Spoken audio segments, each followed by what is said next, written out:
Resolutions అంటే ఏముండవండి. ఒకటి చెప్తానండి, ఫస్ట్ థింగ్ డేట్ మారుతుంది, మన ఫేట్ ఏం మారదు. సో డేట్ మారినంత మాత్రం మన ఫేట్ మారదు అనుకోవడం తప్పు. కాకపోతే ఇక్కడ నుంచి న్యూ ఇయర్ అంటే ఒక కొత్త సంవత్సరం 1వ తేదీ మారుతుంది కాబట్టి 1 నుంచి 365 వరకు ఏదైతే చేస్తారో అదే మీకు అలవాటు కావాలి. ఫస్ట్ డే నుంచే నువ్వు ఒక ప్లాన్డ్ గా పద్ధతిగా ఉండాలనుకుంటే ఉండొచ్చు. కానీ కొంతమంది అలా ఉండరు. డే 1 ఈ మధ్య ఇన్స్టాల్ కూడా ఒకటి ఫేమస్ అయిపోతుంది. జనవరి 1 నుంచి అమ్మ సాక్షిగా చెప్తున్నా నేను మంద ఆగానని ఒక ఆయన అంటాడు. మళ్ళీ 31 నైట్ మంద అవుతా అంటాడు. దాని అర్థం ఏందో నాకు అర్థం కావట్లే. అది అర్థంగా చెప్తున్నా లేకపోతే వ్యర్థంగా చెప్తున్నా నాకు అర్థం కావట్లేదు. సో అలాంటి వాటికి దూరంగా ఉండి మీరు న్యూ ఇయర్ నుంచి ఏదైతే పెట్టుకుంటారో అది పెట్టుకోండి. ఇంకోటి 2025 లో మనం అనుకుంటే యాక్షన్ చాలా జరిగాయి. అది ప్రకృతి వైపరీత్యాలు కూడా చాలా జరిగాయి. 2025 నిజం చెప్పాలంటే ఒక డిజాస్టర్ ఇయర్ అనుకోవాలా. ఎయిర్వేస్ అలా జరిగింది, రోడ్ వేస్ లో అలా జరిగింది, రైల్వేస్ లో కూడా అలాగే జరిగింది. సో ఇంత ఘోరాలు జరిగినటువంటి 2025 మనకి ఒక చేదు సంవత్సరం అనుకోవాలి. సో 2026 మళ్ళీ రిఫ్రెష్ అవుతుంది. రిఫ్రెష్ అయిన తర్వాత నుంచి మనకు కూడా ఒక మంచి జోష్ లో మంచి రిఫ్రెషింగ్ గా మళ్ళీ స్టార్ట్ అవ్వండి. అందరూ లైఫ్ లో మీరు ఏదైతే కోల్పోయినారో 2026 నుంచి మేము ఇక్కడ నుంచైనా మేము తెలుసుకుంటాం. 2025 అనేది ఒక లెసన్స్ లాంటిది. ఈ లెసన్ నుంచి మేము ఈ పాట నుంచి ఈ గుణపాఠం మాకు నేర్పింది. సో ఇక్కడ నుంచి కొత్తగా మేము మేము ఇక్కడ నుంచి కొత్తగా ప్రణాళిక రచించుకుంటాం. 1వ తేదీ నుంచి 1 నుంచి 365 రోజులు ఏదైతే మేము నిష్టంగా ఉండాలనుకుంటున్నామో, అంటే మనం చూసుకుంటాం కదా అయ్యప్ప మాల వేసినప్పుడు ఏదైతే నిష్టంగా ఉంటారో అలా మీరు కూడా నిష్టంగా ఉండి ఈ 365 డేస్ కూడా ఏదైతే మీరు ప్రణాళిక పెట్టుకున్నారో, ఒక పద్ధతిగా పెట్టుకున్నారో, ఒక విజన్ పెట్టుకున్నారో ఆ విజన్ లో వెళ్ళండి. ఎందుకంటే ప్రతి ఇయర్ మీకు పెయిన్ ఇస్తుంటది. 2025 లో పెయిన్ ఉంది, 2024 లో పెయిన్ అనేది ఉంటుంది. ఆ పెయిన్ పర్సన్ చేంజ్ చేస్తుంది కదా.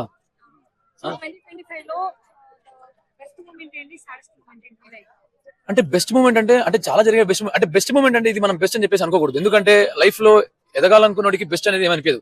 ఎదిగిన తర్వాత దాన్ని బెస్ట్ అనుకుంటాడు. సో ఎదిగే క్రమంలో చాలా జరుగుతుంటాయి, కొన్ని పాజిటివ్ జరుగుతుంటాయి, కొన్ని నెగిటివ్ జరుగుతుంటాయి. అంటే నాకు కొంచెం బాధ అనిపించింది ఇండిగో ఎయిర్లైన్స్ అన్న ఎయిర్ ఇండియా యాక్సిడెంట్ జరిగింది గుజరాత్ లో జరిగింది యాక్సిడెంట్. చాలా ఘోరమైన ప్రమాదం అది. అసలు వాళ్ళు అనుకున్నారా పడిపోదని? పోనీ ఆ బిల్డింగ్ మీద కూలిపోయింది కదా, బిల్డింగ్ మీద ఉన్న వాళ్ళకైనా తెలుసా బిల్డింగ్ మీద పడుతుందని చెప్పేసి. నమస్తేనా. ఇప్పుడు న్యూ ఇయర్ రాబోతుంది.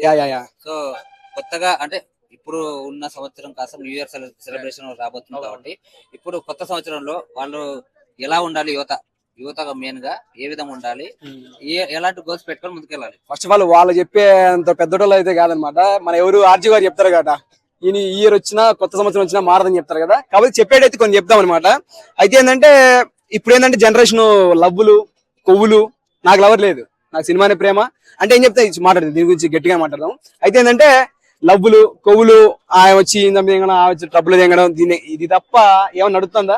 ఎందుకు ఎటుపోతారంటే గోల్స్ లేక హోల్స్ మీద డిపెండ్ అవుతారు అనమాట. గోల్స్ లేవు, హోల్స్ కావాలన్నమాట. నాకు అవేం లేవన్నట్లు అంటే నాకు లేదనుకుంటుంది. అది వేరే విషయము, మీకు అర్థమవుతుంటుంది అన్ని. అయితే ఏంటంటే వాట్ యూ హ్యావ్ టాలెంట్ అంటే మనకి ఏదైతే టాలెంట్ ఉందో, అర్థమైందా? మనకి ఏదైతే టాలెంట్ ఉందో అది సినిమా రంగంలో కావచ్చు, దాని తర్వాత బయట ఆడన్న ఎడ్యుకేషన్ రంగం కావచ్చు, బిజినెస్ లా కావచ్చు, లేకపోతే నీకు లాగా యాంకర్ రంగం నీకు ఇష్టం కాబట్టి నీ జాబ్ చేసుకుంటావు. ఆయన కెమెరామెన్ ఆయనకి ఇష్టం కాబట్టి ఆ ప్రొఫెషన్ అది మాట పిచ్చి చేసుకుంటాం అన్నాడు. అలాంటిది మనకి ఏమైతే టాలెంట్ ఉందో దాన్ని ముందు తీసుకెళ్లి ఫర్దర్ ఫ్యూచర్ ప్లానింగ్ చేసుకుని స్టెప్ బై స్టెప్ ఎక్కుకుంటూ హార్డ్ వర్క్ చేస్తే till end of the day ఒరే పలానా వాడంటే పర్లేదు రా, జమ్స్ కెమెరామెన్ ఆయన ఎంతమంది కెమెరామెన్ ఉన్నాడు, ఆయన ఎందుకు గొప్ప అయ్యాడంటే ఆయన ఫోకస్ చేశాడు దాని మీద. అలాగే సినిమా ఫీల్ చేసుకుంటే మెగాస్టార్ గురించి ఏదో గొప్పగా మాట్లాడుకుంటాం. ఎందుకంటే హార్డ్ వర్క్ తిండి తినక కష్టపడి ఉంటారు అనమాట. అలాగే బిజినెస్ చూసుకుంటే ట్రంప్ గారు వీళ్ళంతా ఉంటారు. వాళ్ళు అసలు ఏం లేదు, మన గుండా అవుతాడుగా, ఆయన ఏం లేదు నాకేం లేదు అని చెప్పిపోతాడు. నేను చదువుకోలేదు అని చెప్పి 10th వరకు చదువుకోని చెప్పేస్తాడు. ఎందుకు? బిజినెస్ అంటే పిచ్చి ఆయనకి. అర్థమైందా? క్రికెట్ లో చూసుకుంటే ధోని గారి గురించి మాట్లాడు. ఎందుకంటే they spend the lot of time, money అవసరం లేదన్నమాట, they spend the lot of time. ఎందుకంటే వాళ్ళ గోల్స్ కోసం అనేది ఎంత నవ్వద్దండి, సీరియస్ మ్యాటర్. కానీ గోల్స్ కోసం అని చెప్పి ఎంతగానో ప్రవర్తి అనమాట. ఇప్పుడున్న జనరేషన్ ఏమంటే వాళ్ళు చెప్పేంత పెద్దల మీద కాదు. నేను కూడా ఆ జనరేషన్ చెందిన, కానీ నాకు ఐ హ్యావ్ జాబ్, నాకంటే ఒక జాబ్ ఉంది. నిద్ర లేకపోయినా సినిమా కోసం కష్టపడతా ఉంటాను. అంటే సినిమా కోసం అందరూ కష్టపడతారు. అది పిచ్చి చిన్నప్పటి నుంచి ఏదో దారంగా ట్రై చేసుకుని నేను అనుకుంటున్నా. ఇవి కాకోకుండా అమ్మాయి మాత్రం యోగేద్దరు బాబు భలే ఉంటారు బాబు, గొంట భలేదురా బాబు, ఇవి తప్ప నేను చూసిన దాంట్లో ఇవి తప్ప మిగతావి ఏవి నాకు ఇప్పుడున్న జనరేషన్ లో కనిపోయాయి. మా నాన్నకాలం అమ్మకాలం ఇవి ఉన్నాయి కదా, ఆ కాలంలో అయిపోయినాయి. అది ప్యూర్ లవ్ ప్యూర్ జనరేషన్ అయిపోయాయంట. ఇవన్నీ పత్యాపారాలు ఇప్పటి నుంచి. అంటే ఇప్పుడు అలాంటి వాళ్ళు ఎలా ఉండాలంటే అదే భయ్యా, గోల్స్ లేక హోల్స్ మీద చెప్తాను కదా. అది అర్థం చేసుకోవాలి జనాలు. మనం వాళ్ళకి చెప్పేంత పెద్దలు ఉంది కాదనమాట. ఇప్పుడు నేను మంచి మాట్లాడినానా కానీ నన్ను వేసుకుంటారు అనమాట. మంచికి విలువ లేదంటారు కదా.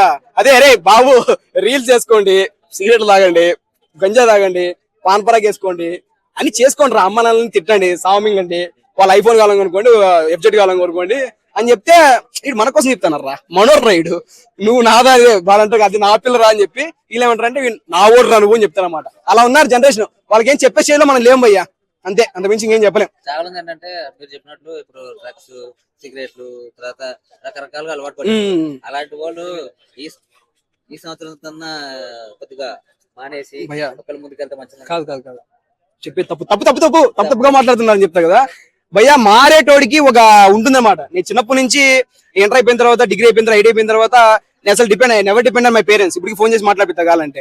ఏంటంటే నాకు చిన్న సినిమా పిచ్చే, కానీ సినిమా మీద తిరగట్లేదు. ఐ హావ్ జాబ్, పక్కన జాబ్ చేసుకుంటూ సినిమా మీద ప్రేమతోటి ఏదో చెయ్యాలి, ఏదో చెప్పాలి, మీడియాకి చెప్పాలి, లేదంటే నాకంటూ నాకు టైం దొరికినప్పుడు రీల్ చేయడము, ఇంకోటో నా టాలెంట్ ని పెట్టుకోవడానికి ముందుకెళ్దామని చెప్పి నేను అనమాట. నాకు ఎవరు చెప్పట్లేదు అరే నువ్వు సినిమా మీద ఇష్టం ఉంది కదా, నువ్వు రీల్ చేయరా బాబు, మీడియాతో మాట్లాడు, ఇంకోటి అని చెప్పి.